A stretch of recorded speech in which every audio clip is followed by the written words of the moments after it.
नमस्कार दोस्तों, ज्योतिष और ग्रह बाई अमरेंद्र में मैं आपका बहुत बहुत स्वागत करता हूं। नवरात्रि की शुभकामनाएं मेरी स्वीकार करें आप सब।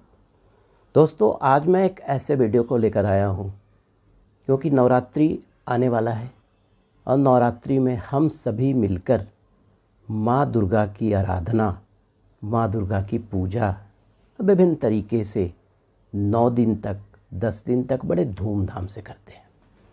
तो दोस्तों, आज मैं जो चर्चा करने वाला हूँ, आज मैं आपसे चर्चा करूँगा दुर्गा सप्तशती का जो पाठ होता है वो नवरात्रि के अवसर पर ऑलमोस्ट हर घर में माँ दुर्गा की पूजा और आराधना की जाती है, विभिन्न तरीक़ों से की जाती है, अपनी परंपराओं के अनुसार इस अवसर पर की जाती है और इसके बहुत तरह के तरीके हैं और सब अपने अपने तरीके से दुर्गा सप्तशती का पाठ भक्तगण करते हैं।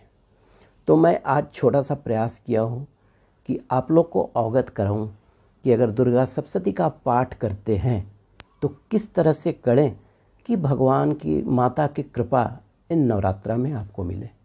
क्योंकि जैसा आपको पता होगा कि इस दुर्गा सप्तशती में 700 मंत्र हैं, इसलिए इसे दुर्गा सप्तशती कहा जाता है। और आज मैं चर्चा करूंगा कि दुर्गा सप्तशती है क्या, पाठ के नियम क्या हैं, साथ ही जो 13 अध्याय जो कि 700 मंत्रों से समाहित हैं, किस तरह से क्या महत्व है और किस तरह से इनकी आराधना की जाए। ठीक है, देखिए, कहा जाता है कि वेदों की रचना की तरह, जो हमारे 4 वेद थे, ऋग्वेद, यजुर्वेद, अथर्ववेद, सामवेद की तरह दुर्गा सप्तशती जो है ये भी अनादि है। मतलब इसका कोई सोर्स नहीं पता है कि कहाँ से आया। जो हम लोग की मान्यता, हम लोग मानते हैं कि ये भगवान के ईश्वर के मुख से प्रकट हुआ, लेकिन हमारा एक जो पुराण है, मार्कंडेय पुराण, वहाँ पर दुर्गा सप्तशती के बारे में वर्णन है और बहुत सारे इन्फॉर्मेशन है वहाँ पर। तो आइए आगे बढ़ते हैं। ठीक है, और कहा जाता है कि माँ दुर्गा की आराधना के लिए ये दुर्गा सप्तशती का जो पाठ होता है ये अचूक और फलदायी माना जाता है। इस ग्रंथ में माँ के अनेक रूपों का वर्णन मिलता है। 9 दुर्गा हैं, माँ काली हैं, सरस्वती का भी एक रूप है, लक्ष्मी का भी एक रूप है, विभिन्न स्वरूपों में माता के दर्शन होते हैं। और ये 700 जो श्लोक हैं, आप सोच नहीं सकते हैं, इसमें मारन, मोहन, वशीकरण, उच्चाटन, विद्वेषण और बहुत सारे फलदायी मंत्रों का समावेश है। तो चूँकि इस मंत्र में मारन, मोहन, विद्वेषण, उच्चाटन आदि भी है, तो हमारे ऋषि मुनियों ने इस मंत्र को किलित कर दिया है। किलित का मतलब लॉक हो गया। तो जब भी आप इसका पाठ करेंगे तो जब तक उत्कीलन नहीं करेंगे, यानी उस कील जो किलित है, जो बंद है, किलित को आप खोलेंगे नहीं, ये मंत्र आपके लिए, ये पाठ आपके लिए बहुत ज़्यादा फलदायी नहीं होगा। तो आज मैं आपसे ये भी चर्चा करूँगा कि किस तरह से इस मंत्र, जो उत्कीलन मंत्र होता है, वो क्या है और किस तरह से इसको खोला जाए। ठीक है, तो आइए चर्चा करते हैं।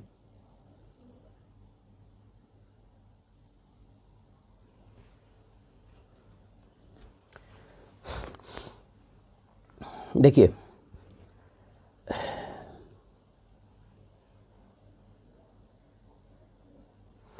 क्योंकि इस मंत्र को पढ़ने का कुछ स्पेशल विधान है और जब मैंने आपसे चर्चा किया कि ये सारे मंत्र किलित हैं, ठीक है, और इसको 3 भाग में बांटा गया है: प्रथम चरित्र, मध्यम चरित्र और उत्तम चरित्र। प्रथम चरित्र में आप पहला अध्याय को पढ़ सकते हैं, मध्यम चरित्र में दूसरा, तीसरा और चौथा अध्याय को पढ़ सकते हैं, और जो उत्तम चरित्र होता है इसमें आप जो 5वें अध्याय से लेकर सारे अध्याय को बांटकर समाहित करके इस पाठ को आप कर सकते हैं। ठीक है, तो अब आइए आगे बढ़ते हैं कि इस तरह चूँकि दुर्गा सप्तशती में अनूठे मंत्रों का समागम है, ठीक है, जिसे मतलब खोलकर उत्कीलन करके अगर आप पाठ करते हैं तो किस तरह से इसका हमको उत्तम फल मिले, एक रहस्य है इस दुर्गा सप्तशती में। और ये सिद्धि प्राप्ति, शक्ति प्राप्ति का एक अनूठा विधान छुपा हुआ है, और बिना उत्कीलन के ये मंत्र काम नहीं करेंगे, शून्य रिजल्ट मिलेगा, ठीक है। तो आइए मैं सबसे पहले आपसे चर्चा करता हूँ। देखिए यहाँ पर मैं आपको दिखा भी रहा हूँ, ये जो दुर्गा सप्तशती का जो है यहाँ जो लिखा है पाठ विधि, इसमें ये मंत्र आपको मिल जाएंगे।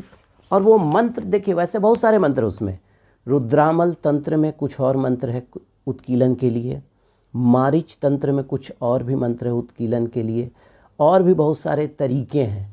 लेकिन जो सबसे सरल मंत्र आपके लिए होगा ये मारीच तंत्र में है, सप्तशती शाप विमोचन का मंत्र है, जिसको पाठ शुरू करने के पहले 108 बार सिर्फ शुरू में पढ़ना है।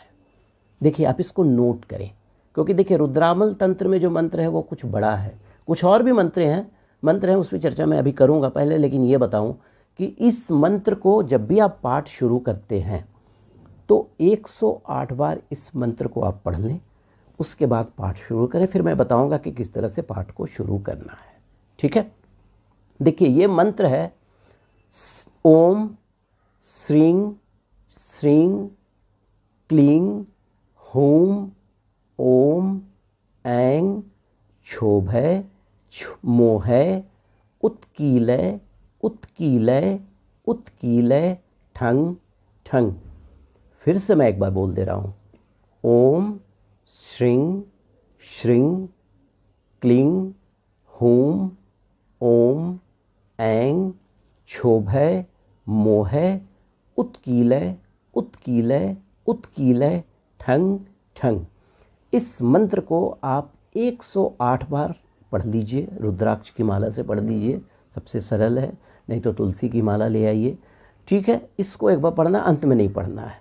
देखिए और भी कुछ मंत्र हैं जो मैं आपसे चर्चा करूंगा। देखिए एक मंत्र है ओम ह्रीं क्लीं श्रीं क्रां क्रीं चंडिका दिव्ये शापना सुनूरु सापना सानुग्रह कुरु कुरु स्वाहा। इस मंत्र को शुरू में अंत में 7 बार पढ़ा जाता है।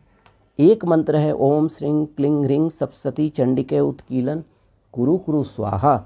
ये मंत्र जो है जप के पश्चात आदि और अंत में 21 बार ये 7 बार पढ़ा जाता है। इससे पहले जो मंत्र मैंने बताया वो 21 बार पढ़ा जाता है, ठीक है।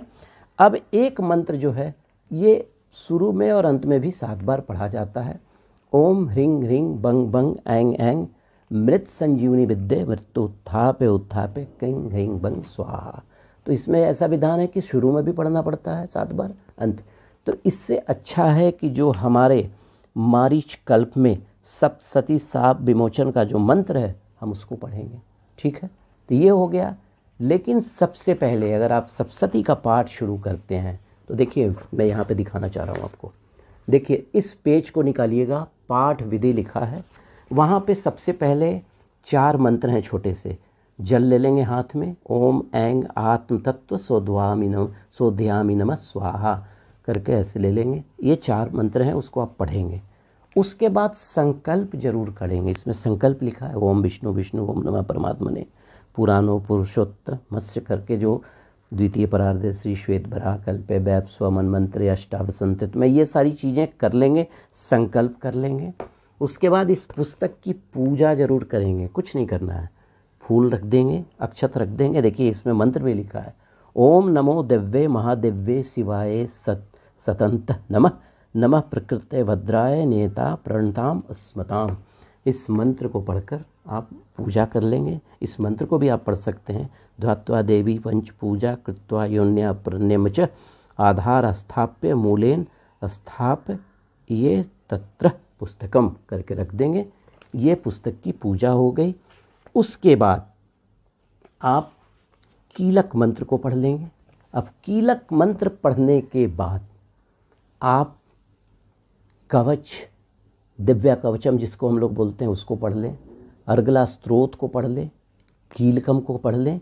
वेद्रोक्त रात्रि सुक्तम को भी पढ़ें, तंत्रोक्त रात्रि सुक्तम को भी पढ़ें, दिव्य अधर शीर्षम को भी पढ़ें। उसके बाद नवान विधि होती है। नवान विधि में ऋष्यान दिन्यास है, करन्यास है, हृदय दिन्यास है, ये सारी चीज़ें लिखी हैं। आप अपने से भी पढ़ के इन चीज़ों को कर सकते हैं सिंपल तरीक़ा से। और उसके बाद प्रथम अध्याय से शुरुआत करेंगे, ठीक है। लेकिन जैसा मैंने आपसे कहा कि जो एक दिन में 13 अध्याय नहीं पढ़ सकते हैं, तो वो शुरू में इन चीज़ों को करने के बाद प्रथम चरित्र, मध्यम चरित्र और उत्तम चरित्र के तरीके से इस दुर्गा सप्तशती का पाठ कर लेंगे। लेकिन कुछ हमारे भाई बंधु ऐसे हैं जिनको संस्कृत पढ़ने में थोड़ी सी दिक्कत आती है। तो संस्कृत पढ़ने में दिक्कत आती है तो उसके लिए आप सिंपल 32 अक्षर का जो नाम है उसको पढ़ सकते हैं। और ऐसा भी तो नहीं है कि नहीं पढ़ने आता होगा, सिद्ध कुंज का स्त्रोत का भी पाठ कर सकते हैं। सिद्ध कुंज स्त्रोत में लिखा है ना, न कवचम न अर्गला स्त्रोतम न कीलकम न रहस्यम न सुक्तम ध्यानी न जवाश्रम। ये दुर्गा सिद्ध कुंज का स्त्रोत को भी पढ़ लेंगे तो भी आपका दुर्गा सप्तशती का ही वो पाठ आ जाएगा। उसके अलावा कोई भी एक मंत्र पूरे नवरात्रा में आप चुन लीजिए, कोई भी मंत्र, शरणागत दीनार्थ परित्राण परायण सर्वस्याति हरे देवी नारायणी नमस्तुते सर्वमंगल मंगल्ये शिवे सर्वासाधिके शरण्ये त्र्यंबके गौरी नारायणी नमस्तुते। ओम ऐं ह्रीं क्लीं चामुंडाय विच्चै, जो भी आपको लगता है उसका उच्चारण करें। वो भी नहीं कर सकते हैं तो ओम दुर्गाय नमः तो बोल ही सकते हैं, ओम नौ दुर्गाय नमः तो बोल ही सकते हैं। इस तरह से करें। अब माता को लाल चुनरी जरूर चढ़ाएं। माता को लाल फूल बहुत प्रिय है और लाल रंग जो होता है वो शक्ति का प्रतीक होता है। तो इन चीज़ों को आप प्रयोग में लाएं पूजा के लिए। कुछ और चीज़ें भी मैं बताना चाहूँगा आपको कि जो हमारे भाई बंधु प्रतिदिन 13 अध्याय पढ़ते हैं, ठीक है, तो वो अध्याय खत्म होने के बाद आरती करेंगे। आरती के बाद पुष्पांजलि करेंगे। उसके बाद क्षमा प्रार्थना करेंगे। और जब नवरात्रा खत्म होगा, नवरात्रा का जब पुनाहुति करेंगे तो सबसे पहले आप हवन करेंगे, उसके बाद आरती करेंगे, उसके बाद पुष्पांजलि करेंगे, क्षमा प्रार्थना करेंगे और दशमी को कलश विसर्जन करेंगे अगर आपने कलश बैठाया है तो। और भी एक चर्चा आपसे करना चाहूँगा कि जो 9 दिन होते हैं, 9 दिन में विभिन्न भोग लगते हैं हमारी माता को। तो प्रथम जो प्रतिपदा मतलब जो पहला दिन होगा उस दिन आप घी का कोई भी भोग लगाएंगे। दूसरे दिन शक्कर या शक्कर की बनी हुई कोई मिठाई लगाएंगे। तीसरे दिन दूध की बनी हुई कोई मिठाई या दूध चढ़ाएंगे। चौथे दिन मालपुआ का भोग लगाएंगे। 5वें दिन केला का भोग लगाएंगे। 6ठे दिन मधु का भोग लगाएंगे। 7वीं तिथि को गुड़ का भोग लगाएंगे, गुड़ का नैवेद्य चढ़ाएंगे। 8वीं को नारियल का भोग चढ़ाएंगे और 9वीं को काला तिल का भोग चढ़ाएंगे। इस तरह से अगर आप करेंगे तो माँ भगवती की पूरी कृपा आपको मिलेगी। और नवरात्रा का ये जो समय होता है ये बड़ा जागृत समय होता है। किसी भी तरीके से माँ को आप पुकारेंगे, माँ आपके सामने आएंगी और आशीर्वाद देंगी। कहते हैं ना, या देवी सर्वभूतेषु शक्ति रूपेण संस्थिता नमस्तस्यै नमस्तस्यै नमस्तस्यै नमो नमः। इसमें एक जो चर्चाएँ चलती हैं कि कुछ गलती हो गई तो ये हो जाएगा, ऐसा कुछ देखिए, गलती होने पर माँ किसी को दंड नहीं देती है। यही होगा कि बहुत फल आपको नहीं मिलेगा, लेकिन माँ उसको भी क्षमा कर देंगी। कहा जाता है ना, आवाहम न जानामि विसर्जनम पूजा चैव न जानामि क्षम्यताम परमेश्वरी। इसलिए ये भूल जाइए, श्रद्धा से, शक्ति से और भक्ति से माता की आराधना इस नवरात्रा में कीजिए। तो दोस्तों, ये एक मेरा छोटा सा प्रयास था कि दुर्गा सप्तशती का जो अनूठा शास्त्र है जिसमें माँ दुर्गा माता की अचूक कृपा मिलती है, उस पर मैंने एक छोटा सा प्रयास किया आप लोग को सम्मिलित करने का। अगर मेरा वीडियो आपको अच्छा लगा हो तो लाइक कीजिएगा, सब्सक्राइब कीजिएगा और बेल बटन दबाना मत भूलिएगा, सो दैट कि मेरा कोई नया वीडियो आए तो मैं आपको अवगत करा सकूं और आपको इन्फॉर्मेशन मिल सके। दोस्तों, ये मेरा तो पहला वीडियो है। दूसरा वीडियो में मैं एक छोटी सी चर्चा आपसे करूंगा कि दुर्गा सप्तशती में जो 13वां अध्याय है उसका क्या महत्व है। तो आज के लिए इतना ही। शुभ नवरात्रि। चलिए, या देवी सर्वभूतेषु शक्ति रूपेण संस्थिता। नमस्तस्यै नमस्तस्यै नमस्तस्यै नमो नमः। नमस्कार।